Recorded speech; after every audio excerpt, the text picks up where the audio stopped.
Hi, sixth graders, how are you? I'm going to read you a story from Time for Kids. The story is called Is This Ancient Bone the World's First Flute?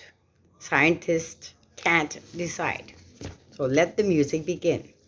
High in the mountains, a few lonely musical notes break the silence of the evening. A Neanderthal is playing the flute.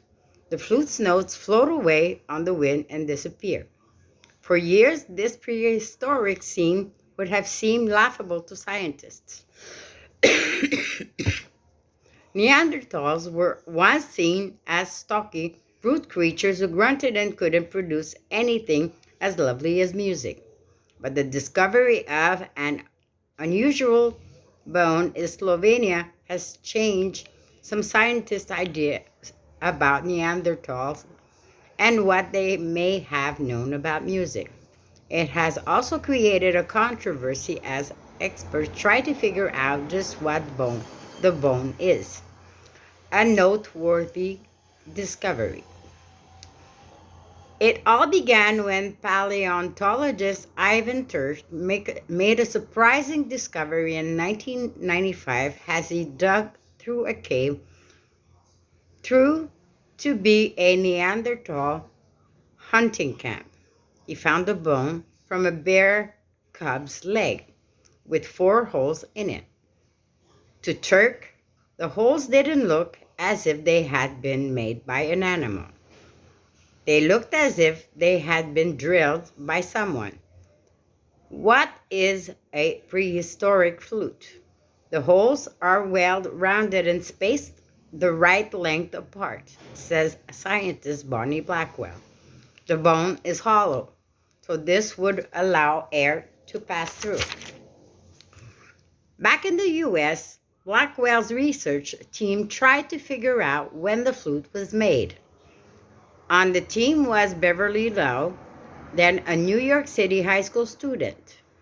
She helped date the flute by examining bear teeth found in the same layer of rock. The researchers announced that the find is at least 43,000 years and perhaps as much as 82,000 years old. If so, and if it is a flute, it is the oldest musical instrument ever found. The sound of music.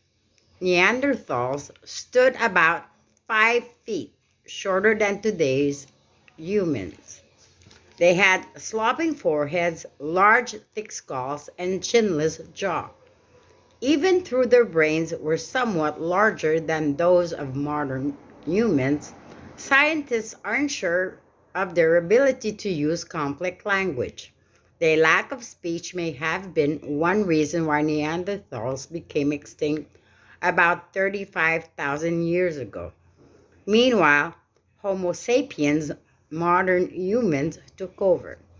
According to Blackwell, who thinks the bone is a flute, the discovery shows that Neanderthals may have been smarter and communicated more than scientists realized. This changes our perceptions a lot, says Blackwell. This says to us they actually had complex thought patterns. Neanderthals probably first used the flute to signal other hunters without alarming the animals, says Blackwell. Then it could have been used around the campfire to tell hunting stories.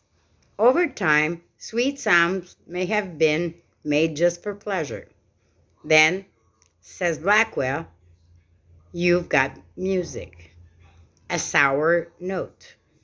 Not everyone agrees that the bone is a flute, however, and not everyone is certain that the Neanderthals made music. In 1998, two archaeologists, April Noel and Philip G. Chase, both of the University of Pennsylvania, studied the bone. They believe the bone's holes were made by the teeth of a meat-eating animal, such as a wolf. They say the holes were not drilled by Neanderthals. They think a wolf punctured the bone as it was eating the meat off it. It is possible, Noel says, that the Neanderthals blew single notes through the holes chewed by the animal. So it might have made music even if it wasn't made to be a flute. Is the find a chewed up bone or a flute? No one knows for certain. Unless other similar finds are made, the answer to whether Neanderthals danced to Stone Age music may never be known. So I'm going to read you the facts. So did you know Neanderthals facts? Neanderthals are named after the Neander Valley, an area in Germany.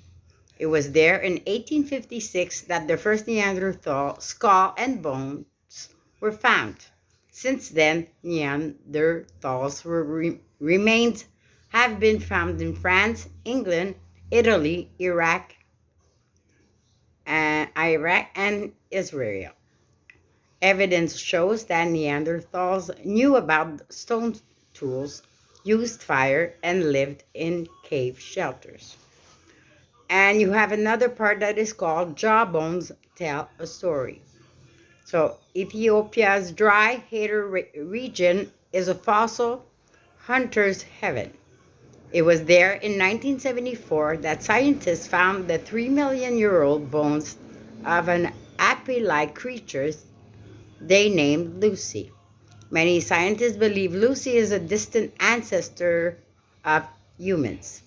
20 years after the discovery of Lucy, scientists announced another important discovery made in Hadar, a 2 million-year-old jaw. Compared to Lucy, the jaw looks more human-like. It is the oldest fossil ever found belonging to the species known as Homo, Latin for man. This group includes modern humans, Homo sapiens. Scientists were also surprised to find some stone tools near the upper jaw. The oldest stone tools date back perhaps 2.5 million years, but they were found without any fossil nearby to indicate who made them. The later discovery suggests that tool making began around the same time the first true humans appeared. And this is the story for this week. Hope you liked it. Bye.